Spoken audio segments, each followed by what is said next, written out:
समर्पयामि नमस्काराणि समर्पयामि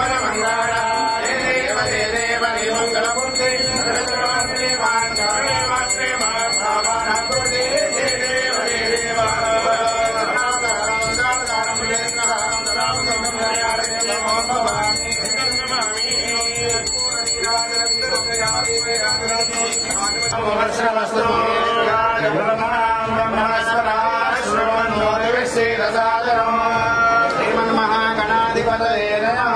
भद्रं कर्णे विश्वयोमदेवा श्री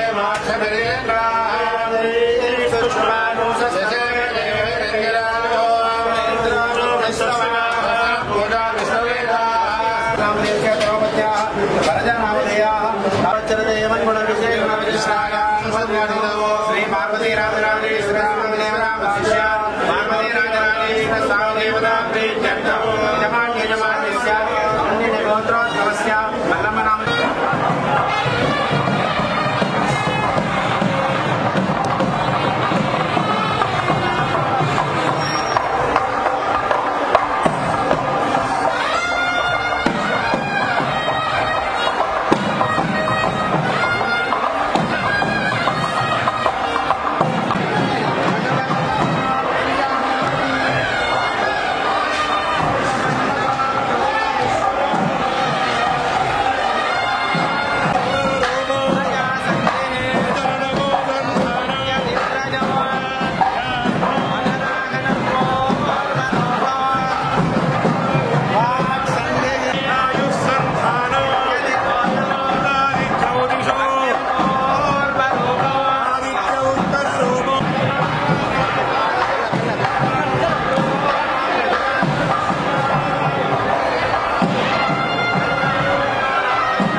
భోగి మకర సంక్రాంతి కనుమ పండుగ శుభాకాంక్షలు. ఈ సీజన్లో కూడా పుష్కలమైనటువంటి వర్షాలు పడి పాడి పంటలతోటి తెలంగాణ రైతాంగం అంతా సుభిక్షంగా అష్ట ఆయురారోగ్యాలతో ఉండాలని ఆ వేములవాడ రాజన్న స్వామిని ప్రార్థించుకున్నాం. అందరూ కూడా కలిసి రైతాంగము వ్యవసాయం బాగుంటేనే మనందరం కూడా బాగుంటాం. అందులో ఈరోజు పౌర్ణమి, సోమవారం, ఆరుద్ర నక్షత్రం, ఇటువంటి ఒక పుణ్య సమయం లోపల మేమంతా కూడా ఆ దక్షిణ కాశీ అయినటువంటి వేములవాడ రాజరాజేశ్వర స్వామి భక్తులంగా అభిషేకం చేసుకుని ఆశీర్వచనం తీసుకొని సర్వేజన సుఖినోభవ అందరూ బాగుండాలని ప్రార్థిస్తా ఉన్నాం. దానిలో భాగంగా ఈరోజు ఆది శ్రీనివాస్ గారిది, నాది, ఈ ప్రాంత ప్రజల చిరకాల వాంఛ అయినటువంటి అన్నదాన సత్రానికి సంబంధించి మా ఇద్దరి చొరవతోటి, మిగతా నాయకులందరి సహకారంతో ఈ ప్రాంతానికి సంబంధించినటువంటి ఈ దేవాలయ అన్నదాన సత్రానికి భవన నిర్మాణానికి ప్రభుత్వ సహకారం తీసుకొని భవన నిర్మాణ కార్యక్రమాన్ని ముందుకు తీసుకుపోతా ఉన్నారు. ఇక్కడ ఆల్ శ్రీనివాస్ గారి పర్యవేక్షణలో టెండర్ ప్రక్రియ, దానికి సంబంధించిన అన్ని కార్యక్రమాలు జరుగుతూ ఉన్నాయి. 35 కోట్ల రూపాయలు అది భవన నిర్మాణానికి.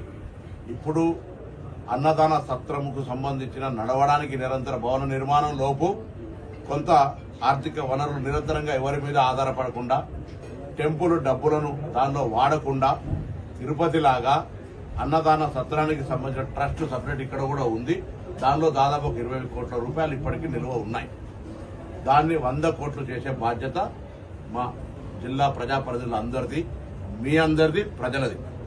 దానిలో భాగంగా ముందు మేము ఒక బాధ్యత నిర్వహించాలి కాబట్టి అందరికీ స్థానిక శాసనసభ్యుడిగా, ఈ జిల్లా మంత్రిగా, మాజీ పార్లమెంట్ సభ్యుడిగా అన్నిటికంటే ఎక్కువ మేము ఈ రాజరాజేశ్వర స్వామి భక్తులంగా ఎవరైతే డోనార్స్ ఉంటారో, ఇవాళ ఇంత పెద్ద నక్షత్రము, ఇంత పెద్ద సోమవారము, పౌర్ణమి ఇటువంటి పుణ్య ముహూర్తాన ఆ కార్యక్రమానికి అంకురార్పణ చేయాలన్న ఆలోచనతో నేను నిజంగా ముందు అనుకోలే.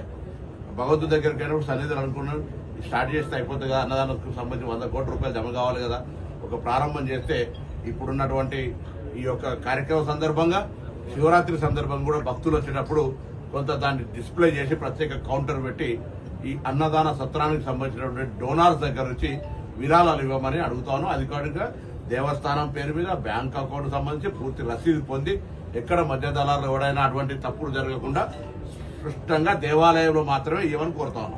ఎక్కడ మళ్ళా ఎవరన్నా మేము అక్కడ ఇస్తాం ఇక్కడ ఇస్తాం కొంత ఎటువంటి వ్యవస్థలు ఉన్నదంటే వాటన్నిటి పట్ల అప్రమత్తంగా ఉన్నారు. చక్కగా దేవాలయ యువ గారిని లేదా స్థానిక శాసనసభ్యుడి దగ్గర వచ్చి దేవాలయ నిర్మాణానికి సంబంధించిన విషయాల కూడా బాజాప్తా ట్రస్టులో ఇచ్చి అన్నదాన ట్రస్ట్కి ఇచ్చి రిసిప్ట్ తీసుకోండి. నేనుగా ఇది 13 నెలలు శాసనసభ్యుడు కలిసి నెలకు 3 లక్షల రూపాయలు శాలరీ వస్తుంది.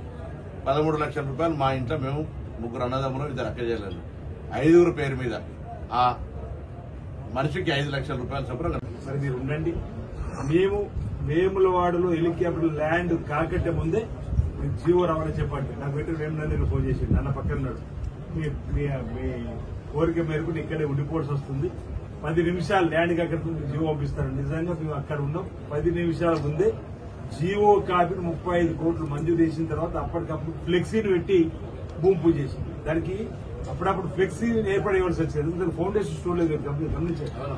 అంటే దాని అర్థం ఏంటంటే వేమనాడు రాజన్న కూడా ఈ ప్రభుత్వంతో మరి దీవెనలు ఇచ్చి ఈ ప్రాంత అభివృద్ధి కోసం పనులు చేసే క్రమంలో ఇలాంటి దానికి ఆశీస్సులు ఇవ్వడం ఆనందదాయకంగా ఆ రోజు శుభదాయకంగా కూడా వేదిక కూడా చెప్పారు. ఈ సందర్భంగా మన ప్రభాకర్ గారికి అదేవిధంగా గౌరవ ముఖ్యమంత్రి గారు ఆనందదాయకంగా ఆ రోజు శుభదాయకంగా కూడా వేదిక కూడా చెప్పారు. ఈ సందర్భంగా మన ప్రభాకర్ గారికి అదేవిధంగా గౌరవ ముఖ్యమంత్రి గారికి కూడా ధన్యవాదాలు చెప్పడం జరిగింది. దాన్ని ముందుకు నడపడం ఒక సవాలుగా తీసుకుని పోవాలని చెప్పండి. ఈరోజు 20 కోట్లు ఉన్నటువంటి అన్న సత్రానికి సంబంధించినటువంటి 100 కోట్ల వరకు తీసుకుని పోయి ఇక రాబో రోజుల్లో మరింత పెంపొందించే క్రమంలో ఇప్పటికే చైర్మన్ ఛాంబర్ లో కూడా డిస్ప్లే బోర్డ్స్ ఏర్పడేసింది.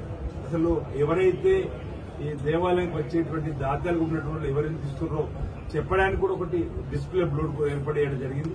ఈరోజు మరి పెద్దలు పొన్నం ప్రభాకర్ గారి కుటుంబ సభ్యులు అన్నదమ్ములు ఉమ్మడి కుటుంబంగా తల ఇంతగా అంటే వాళ్ళ అన్నలు వాళ్ళ వదినలు లేకపోతే తాను వదిన భార్య వీళ్ళ పిల్లలు అందరూ కలిసి తలా ఇంతగా 40 లక్షల రూపాయలు ఈరోజు మొదటిగా విరాళం. అంటే ఇప్పటికే అన్నదాన సత్రానికి విరాళాలు వస్తున్నాయి, కానీ ఈ లక్ష్యంతో ముందుకు పోయే క్రమంలో 40 లక్షలు ప్రకటించడాన్ని నేను స్వాగతిస్తా ఉన్నా. వారికి నా హృదయపూర్వకంగా ధన్యవాదాలు తెలియజేస్తూ వేమనాడు రాజన్న రాజరాజేశ్వర దేవి ఆశీస్సులు వారి కుటుంబానికి ఉండాలని చెప్పని కోరుకుంటూ మరి వేమనాడ గడ్డ నుంచి ఎమ్మెల్యేగా ఎంపిక కాబట్టి ఈ అన్న సత్రం ముందుకు నడవాలని చెప్పి కోరుకున్న క్రమంలో నేను కూడా ఉన్నటువంటి సందర్భంలో మా తల్లి తండ్రి నా పేరు మా భార్య మా కొడుకు పేరు మీద కూడా ఈ 5 తరఫున 10 లక్షల రూపాయలు నేను కూడా అన్న సత్రానికి ఈ రోజు నుంచే మరి ప్రకటన చేస్తా ఉన్నా వారి ప్రకారంగా.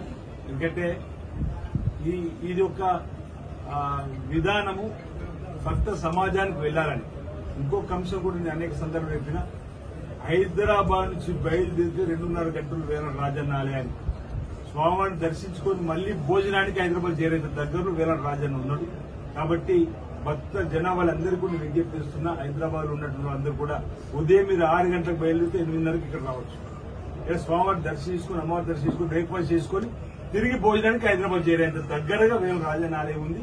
ఈ ఆలయాన్ని సందర్శించండి, దర్శించండి, స్వామివారి కృప కటాక్ష పాత్రలు కావాలని ఈ ఒక రోజు ప్లాన్ చేసుకుంటే వేమనాడు రాజన్న దగ్గరికి వచ్చి కొండగట్టు అంజనగర్కి వెళ్లి తర్వాత ధర్మపూడి లక్ష్మణ స్వామి దగ్గర కూడా వెళ్లి దర్శనం చేసుకుని సాయంత్రం మళ్ళీ తిరిగి హైదరాబాద్ చేరుకున్నంత ఒక టూర్ ప్లాన్ లో కూడా ఈ 3 దేవాలయాలు ఉమ్మడి జిల్లాలో ఉన్నటువంటివి దర్శించుకొని తరించండి. భక్త జనానికి అందరికీ కూడా ఆ స్వామివారి ఇక్కడ అంజన ఆశీస్సులు, ఆ లక్ష్మణ స్వామి ఆశీస్సులు, రాజన్న ఆశీస్సులు అందే విధంగా కూడా ప్లాన్ చేసుకోవాల్సిందిగా టూరిజం సంబంధించిన వారికి కూడా అవసరమైతే మనం ఇది ఒక చక్కటి ప్లాన్ లో కూడా చేసుకొని ముందుకు పోయినట్టయితే ఇంకా భక్తులకు మేలైనటువంటి సౌకర్యాలు కూడా కల్పించడం మాట సందర్భం చెప్తూ టెండర్ల ప్రక్రియ ప్రారంభమవుతా ఉంది. ఆలయ విస్తరణ సంబంధించి అదేవిధంగా వేరే పట్ల రోడ్డు వెడల్పు సంబంధించి అన్న సత్రకు సంబంధించి కూడా ఈ 3 కూడా యథావిధిగా ముందుకు తీసుకుపోయి ప్రయత్నం చేస్తున్నాం.